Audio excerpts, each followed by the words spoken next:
You sit down to do the exact work you've done 1,000 times, and the fog rolls in. You read the same sentence 3 times. You struggle to hold a complex problem in your head.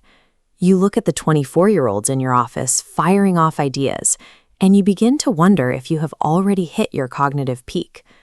A 2015 study of nearly 50,000 participants indicates that this fear of decline is built on a biological error.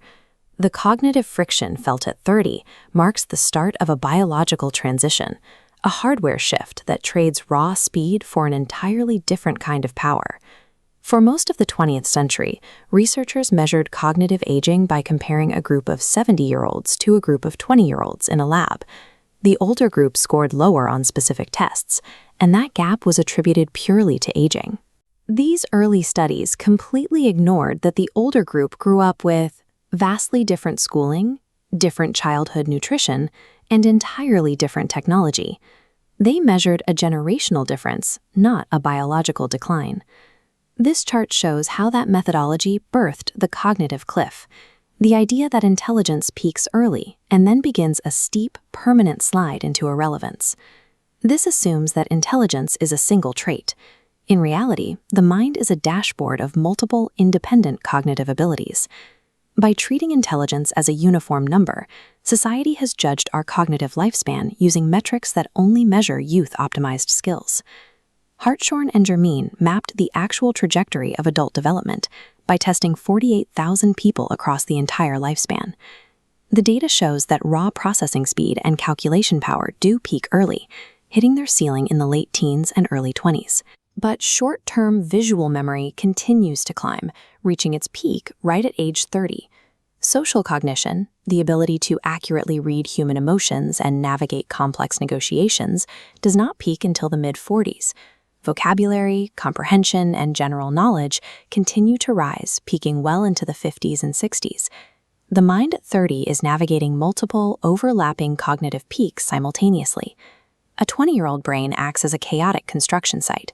It prioritizes raw speed and random connections to absorb information as quickly as possible. Then biology shifts its strategy. The maturing brain stops building new roads and begins insulating the ones you already use most. This process is called myelination.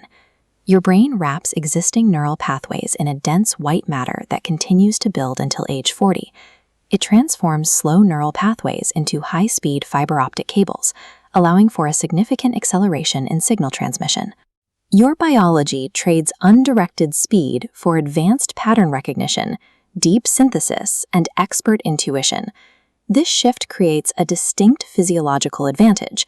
It is the architecture of a veteran's gut feeling, the ability to see the correct move instantly. If the brain is physically becoming more efficient, we have to identify what is actually causing the mid-career feeling of exhaustion. The first culprit is a lack of deep, slow-wave sleep. Without it, the glymphatic system cannot flush away the metabolic waste that accumulates in the brain every day. Second is the chronic stress of career and family. Sustained cortisol levels physically suppress the hippocampus, damaging your ability to form new memories. Third is metabolic fuel. Erratic eating causes blood sugar crashes that starve the brain of glucose, leading directly to the 3 o'clock slump. Fourth are hidden deficiencies. Low levels of B12, vitamin D, or ferritin mimic the exact symptoms of cognitive decline. The final thief is the task-switching tax. Constantly checking notifications forces your prefrontal cortex to disengage and reload context, an inefficient process that can destroy 40% of your productive time.